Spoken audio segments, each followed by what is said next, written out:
pursue another career choice, and that's what she's done. I mean, she wasn't going to hang on for an additional 5 or 6 years and go on to win the Divas Championship 3 or 4 times and achieve the success of a Trish Stratus. I think that Kelly Kelly knew when she signed with WWE in 2006 and came over from OVW after being the Barbie Blank character for several years. I think she knew that she wasn't going to achieve the success of a Trish Stratus, and I think that really limited Kelly Kelly to believing in herself as much as she could have. And I think that led to her making the choice and final decision to leave the WWE. I don't think it was based on animosity that Kelly Kelly had for any of the talents in WWE, both from a male or female perspective. I don't think she had any animosity towards any agents like John Laurinaitis or Vince McMahon. I think it was just, a personal choice she made. She wanted to get out of the business before it was too late, and she was kind of confined in the business because there is a point in time in your career when a occupation or some kind of fame will consume you and kind of take over your perspective of life, and it's really all you have. And I think she wanted to get out of it before it consumed her. She was one of the most socially active divas on both Twitter and Facebook. She tweeted consistently. She had more followers on Twitter, about 250,000 or more, than some of the WWE's top divas like Beth Phoenix, who has over 300,000 followers on Twitter. She had more followers than Eve, at Eve Marie Torres on Twitter. So she definitely had a social media following that will never be duplicated, and her connection she had with wrestling fans from all over the world was absolutely spectacular. On times, she wasn't the most friendly person, and I know that from knowing Kelly Kelly on a personal level and talking to her on social media for a number of years. I think I was talking to Kelly Kelly for about 4.5 of her 6-year run year. I think I was talking to her for about 4.5 years on social media, and on times she wasn't the most friendly person, but more times than enough she was friendly towards fans who tried to connect with her on her social media networks like Facebook and MySpace, which was big at one time, and then Twitter. Making the transition from there, she was equally as respectful towards fans, and it was just amazing seeing the connection she had with wrestling fans, and I think she's definitely going to be missed. Just looking at some of your guys' videos on YouTube, I tweeted several of them on our Twitter account, and I hope you don't mind, at twitter.com/JonathanClark1. They were fantastic tribute videos. I saw some of your thank you Kelly Kelly GFXs you guys have put together. They looked great, and news sites from what I've been seeing have been jumping all over this. This has got to be the biggest thing happening in professional wrestling, or that has happened over the last 4 or 5 months, and I know that a lot of fans are kind of shocked, and the novelty is really still there over Kelly Kelly's release, and it's going to take some time to really get over this. I've known Kelly Kelly for several years. I followed her even before she was in the WWE, and when I knew she was coming to WWE and WWE had signed her after people like Ken Boland thought she wouldn't last 6 weeks in OVW, she proved her critics in OVW wrong. She comes over from OVW into WWE and has a tremendous following accumulated for herself 6 years after, and she's definitely proved all of her critics wrong. She's definitely accomplished more than what she set out to do, and it's just amazing seeing how far she's come. I mean, someone who probably could have lasted 6 to 8 weeks and then never been heard from again. She worked with all 3 brands of WWE, from ECW to Raw to SmackDown, even had a pro role on NXT where she mentored Naomi, who was one of the final 2 on NXT Season 3, the Divas Edition, who was actually one of the valets and dancers for Brodus Clay.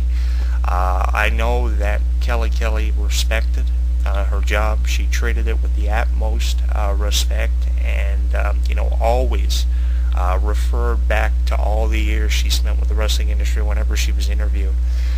There was one interview that she did for The Score in Canada that was conducted by Arda Ocal at the SummerSlam Fest for 2012 that many of you have probably seen, especially if you're from Canada. If you're not from Canada, you probably were limited to seeing it on YouTube. But it was that good that it was featured on several wrestling news websites at ProWrestling.com. And if I can find it, I'll tweet it for you on our Twitter page at twitter.com/JonathanClark1. So look for it over the next couple of weeks. It was an interview where Arda asked her on her 6-year run with WWE, and he asked her to put it in perspective for him. And the way she was talking about her 6-year run with WWE, it almost led you to believe that Kelly Kelly was going to call it quits several weeks after she did the interview. It was almost as if she was implying that her run with WWE was over. The way she was talking about the memories of her career, all the people she had the chance to work with, how she had reached a point of confliction in her life where she didn't know what she wanted to do with the rest of it.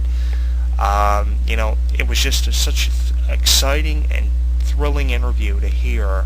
And if you actually get the chance to see it on YouTube, you should take a few minutes and sit down and watch it in its entirety from beginning to end. You will not believe some of the comments that she makes in this interview. It's unbelievable hearing what Kelly Kelly had to say. And that interview led me to believe that this is going to be it for Kelly Kelly. And usually how you can tell if a run for somebody, both a male and a female, is coming to an end is how much they're utilized on WWE television. If you go several weeks and you notice the superstar is absent from either Raw or SmackDown or even NXT, you know that their run with WWE is soon going to be up. And that's how I knew that Kelly Kelly's run with WWE was coming to an end. She lost the Divas Championship, and they kind of slowed her down after months and months and months of promoting her, which was a sad thing. I was still in hope and still held the belief that one day Kelly Kelly would have a second or a third reign as WWE Divas Champion, and a better reign than her initial reign in 2011, where she won the Divas Championship on a Power to the People edition of Monday Night Raw. Then I sat down after weeks and weeks and weeks of Kelly Kelly being in absence on Raw and SmackDown and NXT and WWE live events, and I said to myself, Kelly Kelly's had the chance to work with everybody. She's defeated everybody at least once. She's been on countless magazine covers. She's done various things for charities. She even promoted WWE 12, the video game, with Alberto Del Rio last year, seemingly everywhere. There's no reason for her to be holding on to something that she's already accomplished. She's kind of like a female Rock. The Rock realized after so many years he wasn't going to hang around and win the WWE title 11 or 12 times. He wanted to have the same amount of respect that Triple H has for Ric Flair and not win the title 16 times. And I think Kelly Kelly had that same amount of respect that wrestlers have for Ric Flair for someone like Trish Stratus. She realized she wasn't going to reach the status of a Trish Stratus, and she got out of there before it was too late. And I think another big variable, an X factor, if you will, that contributed to Kelly Kelly leaving the wrestling industry was the fact that Andrew Martin had died several years ago. I hosted the Andrew Martin tribute show for a radio show called Tales of the Squared Circle, which is no longer into fruition, but one of the biggest things that I did in my 13-year career is I hosted the memorial service for Andrew Martin, which was her boyfriend on the time that he died. And I think that she held on to her WWE career so many years after Andrew Martin had died with the belief that she was doing it out of respect for him, and then she finally realized that she had no purpose or point of being there. He wasn't there anymore. He had been fired several years prior to his passing, and she just let it go. But again, she had done more than a lot of divas, and she had done more quicker than a lot of divas. And all of my years of knowing Kelly Kelly are years that I don't regret.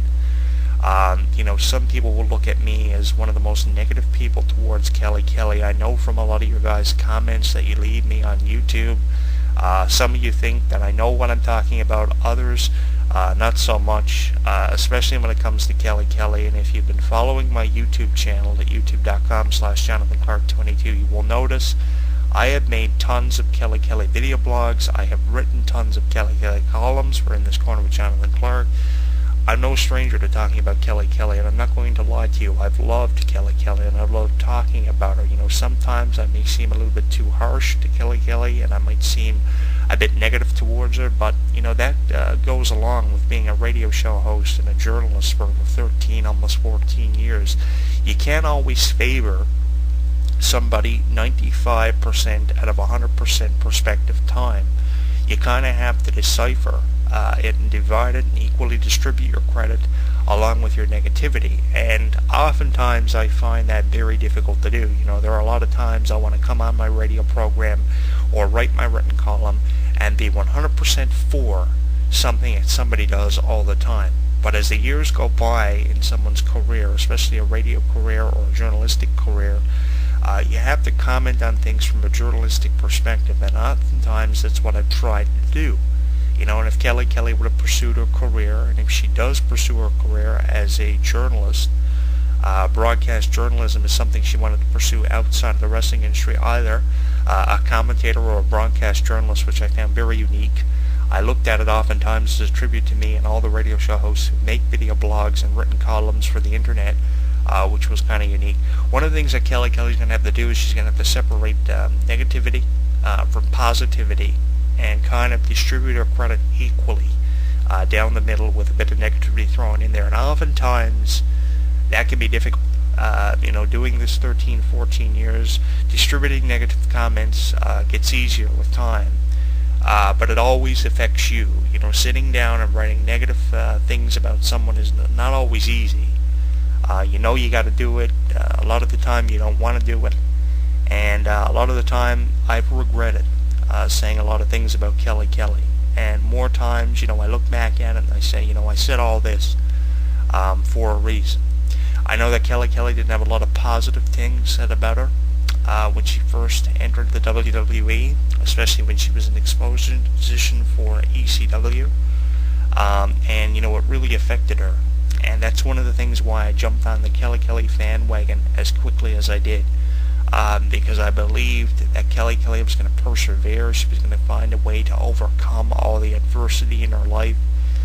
With all of her personal issues she had battled for many, many years prior to coming to WWE, and I just knew she was destined for great things. And I have this gift that many of you probably don't realize, where I can look at a diva or I can look at a wrestler and I can say, this is going to be the man or this is going to be the girl for the next 5 or 6 years. And 5 or 6 years after I say it, the guy who I said was going to be the man turns out to be the man. I said it about John Cena in 2002. I said it about CM Punk in 2010. I said it about Kelly Kelly in 2006. I've said it about so many people over the years.